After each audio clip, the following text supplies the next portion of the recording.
పూర్తి వివరాలు చూసే ముందు మా ఛానల్ ని సబ్స్క్రైబ్ చేయడం మర్చిపోకండి. శ్రీ గురుభ్యో నమః. శ్రీ మహాసరస్వత్యై నమః. ఓం నమః శివాయ. నారాయణ శాస్త్రి ఆస్ట్రాలజీ ఛానల్ వీక్షిస్తున్నటువంటి ప్రేక్షక మహాశీలకు స్వాగతం, సుస్వాగతం. ఈరోజు మనము 2025 సంవత్సరం మే 14వ తేదీ నుంచి ఒక సంవత్సరం పాటు దేవగురువైనటువంటి బృహస్పతి మిథున రాశిలో సంచరిస్తాడు. అంటే వృషభ రాశిని వదిలిపెట్టి మిథున రాశిలోకి ప్రవేశిస్తాడు, మిథున రాశిలో సంచరిస్తాడు. ఈ మిథున రాశిలో సంవత్సరం అంతా సంచరిస్తాడంటే ఒక 48 రోజులు మాత్రము అతిచార యోగంతో కర్కాటక రాశిలో ప్రవేశిస్తాడు. ఇక మిగిలిన టైం అంతా కూడా ఇక్కడే ఈ మిథున రాశిలో సంచరిస్తాడు. మరి మిథున రాశిలో సంచరించేటప్పుడు కర్కాటక రాశి వారు ఎటువంటి ఫలితాలు పొందుతారు? కారణం ఏంటంటే కర్కాటక రాశికి గురుడు 12వ స్థానంలో, వ్యయస్థానంలో, మోక్షస్థానంలో సంచరిస్తున్నాడు. గురుడు వ్యయస్థానంలో సంచరించేటప్పుడు గురుడు అనుకూలమా ప్రతికూలమా అంటే ఖచ్చితంగా కర్కాటక రాశి వారికి గురుబలము తగ్గుతున్నది. కాబట్టి గురు సంబంధమైనటువంటి స్తోత్రాలు కానీ, గురు సంబంధమైనటువంటి మంత్రజపం కానీ, గురు సంబంధమైనటువంటి జపాలు కానీ, హోమాలు కానీ, దానాలు కానీ, క్షీరతర్పణాలు కానీ ఇవి చేయటం వలన కొంతవరకు గురుబలాన్ని పెంచుకోవచ్చు. అష్టమ శని పోయింది అని ఆనందించే లోపే వ్యయస్థానంలో గురుడు వస్తున్నాడు. ఈ గురుడు మే 14వ తేదీ నుంచి అక్టోబర్ 18వ తేదీ వరకు మీ జన్మరాశికి 12వ స్థానంలో ఉంటాడు. అక్టోబర్ 18వ తేదీ నుంచి డిసెంబర్ 5వ తేదీ వరకు మీ జన్మరాశిలో కర్కాటక రాశిలోనే ఉంటాడు. ఆ తర్వాత మరలా డిసెంబర్ 5 నుంచి ఇంకా 2026 జూన్ 2వ తేదీ వరకు కూడా మీ జన్మరాశికి 12వ స్థానమైనటువంటి వ్యయస్థానంలోనే ఉంటాడు. మరి ఇప్పుడు అసలు పరిశీలిస్తే కర్కాటక రాశి వారికి గురుడు ఏ స్థానాధిపతి అంటే 6 మరియు 9 స్థానాలకు అధిపతి. అంటే మానవ జీవితంలో ఏదైనా ఒక మంచి జరగాలంటే గురుబలం ఉండాలి. అంటే చక్కటి ఆరోగ్యం కావాలన్నా, మంచి ఉద్యోగం కావాలన్నా, వివాహ జీవితం సంతృప్తికరంగా ఉండాలన్నా, ఉద్యోగంలో ప్రమోషన్స్ రావాలన్నా, ఒక ఇల్లు కట్టుకోవాలన్నా, ఉన్నతమైనటువంటి పదవికి రీచ్ అవ్వాలన్నా, ఇలా ఏది అనుకున్నా సరే ఖచ్చితంగా గురుబలం ఉండాలి. మరి ఈ సంవత్సరం వీరికి గురుబలం తగ్గుతున్నది. 12వ స్థానంలో గురుడు సంచరించేటప్పుడు సహజంగా ఏం జరుగుతుందంటే 12వ స్థానం అనేది వ్యయస్థానం కాబట్టి 12వ స్థానంలో సంచరించేటప్పుడు ఆలోచనలు విపరీతంగా పెరిగిపోతూ ఉంటాయి.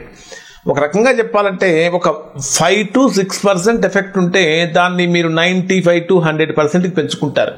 అంటే అతిగా ఆలోచించి ప్రతికూలమైన ఫలితాలు తెచ్చుకునే అవకాశం ఉంటుంది. కాబట్టి ఎక్కువగా ఓవర్ థింకింగ్ అనేటటువంటిది ఇక్కడ కర్కాటక రాశి వారికి పనికిరాదు.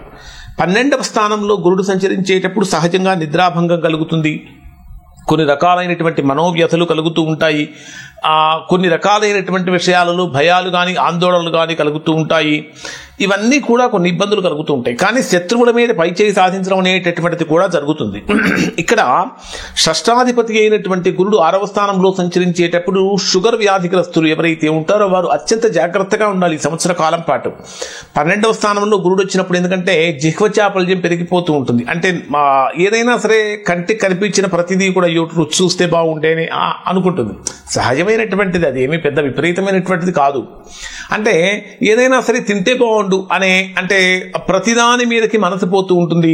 కంటికి కనిపించిందల్లా తింటూ ఉంటారు. ఈ కారణం చేత షుగర్ ప్రాబ్లమ్స్ కూడా వస్తాయి, డైజెషనల్ ప్రాబ్లమ్స్ కూడా వస్తాయి. ఇది ప్రధానంగా ఈ రాశి వారికి సంబంధించినటువంటిది. తర్వాత మరొకటి ఏమిటంటే 6వ స్థానం అంటేనే రోగస్థానము, పాపస్థానము, శత్రుస్థానము. 6వ స్థానాధిపతి మీ రాశికి 12వ స్థానంలో సంచరించేటప్పుడు ఏం జరుగుతుందంటే కాంపిటేటివ్ ఎగ్జామ్స్లో కర్కాటక రాశిలో జన్మించినటువంటి వారు ముందుకు వెళ్ళలేకపోతారు, అడుగులు ముందుకు పడవు. కొన్ని రకాలైనటువంటి ఇబ్బందులు అనేటటువంటివి ఇక్కడ ఈ రాశి వారికి కలుగుతూ ఉంటాయి.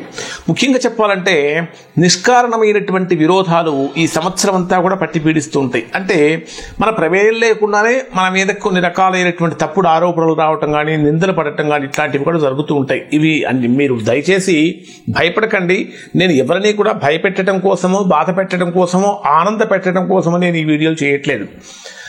అంటే రాబోయేటటువంటి ఫలితాలు ఇబ్బందికరంగా ఉన్నాయి అని తెలుసుకున్నప్పుడు బిగినింగ్లోనే చెప్పాను, ఆ గురుడికి సంబంధించినటువంటి స్తోత్ర పారాయణాలు కానీ, జపాలు కానీ, హోమాలు కానీ, దానాలు కానీ, క్షీరతర్పణాలు కానీ మొదలైనటువంటివి చేయటం వలన గురుబలం పెరుగుతుంది అని చెప్పుకున్నాం మనం.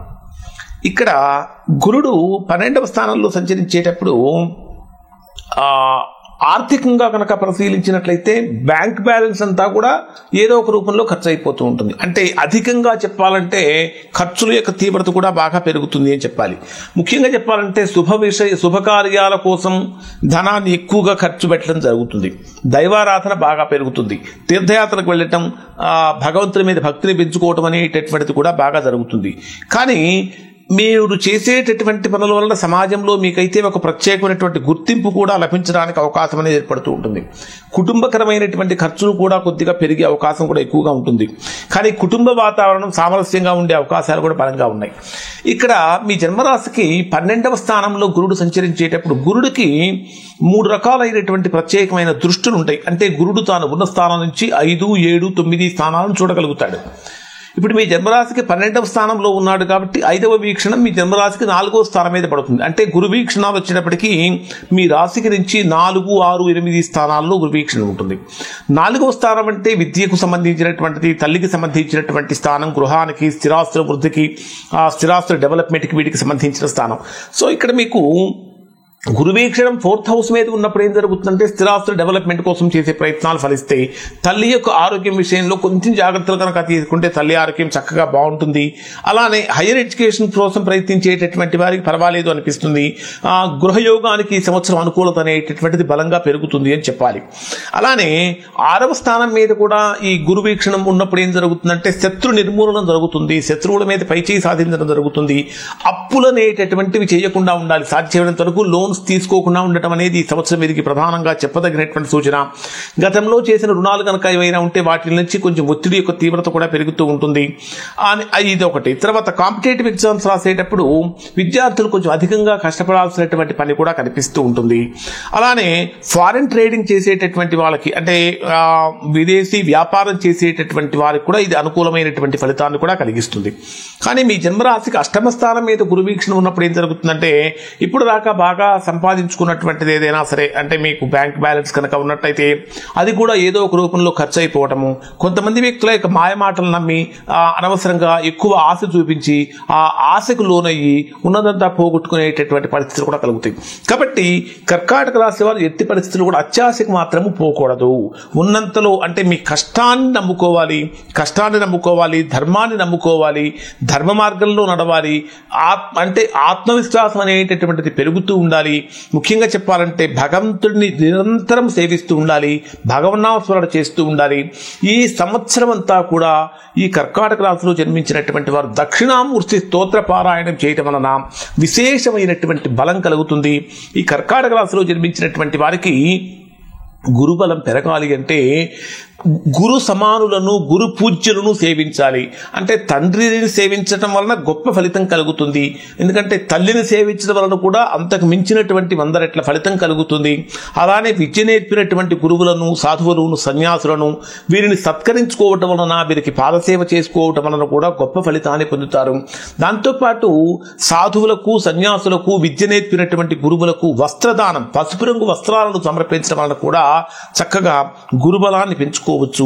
ప్రతిరోజు దక్షిణామూర్తి స్తోత్ర పారాయణం చేయడంతో పాటు ప్రతి గురువారం ఖచ్చితంగా కర్కాటక రాశిలో జన్మించినటువంటి వారు ఉపవాస నియమాన్ని పాటించడం వలన కూడా మంచి ఫలితాలు పొందుతారు. గురువారం రోజున శనగలను దానంగా ఇవ్వటం వలన, శనగలను గోవుకు ఆహారంగా సమర్పించడం వలన కానీ మంచి ఫలితాలు పొందుతారు. ఇవి కర్కాటక రాశి వారికి సంబంధించినట్టు గురుడు 12వ స్థానంలో సంచరించడం వల్ల కలిగే ఫలితాలు. యాక్చువల్గా ఇప్పుడు చెప్పినటువంటి ఫలితాలు గోచార రీత్యా వస్తున్నటువంటివి. మీ వ్యక్తిగత జాతకంలో కనుక పెద్ద తీవ్రమైన దోషాలు కనుక లేకపోతే మీరు మంచి ఫలితాలే పొందుతారు. మీ వ్యక్తిగత జాతకంలో కూడా గురుడు 12వ స్థానంలో కానీ, 6వ స్థానంలో కానీ, 8వ స్థానంలో కానీ ఉంటే ఈ ఫలితాలు కొంచెం ఎక్కువగా ఉంటాయి, అంటే వ్యతిరేకతలు ఎక్కువగా ఉంటాయి. అటువంటి సందర్భంలో ఒకసారి మీరు మీ వ్యక్తిగత జాతకాన్ని విశ్లేషణ చేయించుకొని దోషం ఎక్కడుందో తెలుసుకుని దోష నివారణ చేయించుకుంటే చక్కగా సత్ఫలితాన్ని పొందుతారు. ఇవి కర్కాటక రాశి వారికి సంబంధించిన ఫలితాలు. శుభం.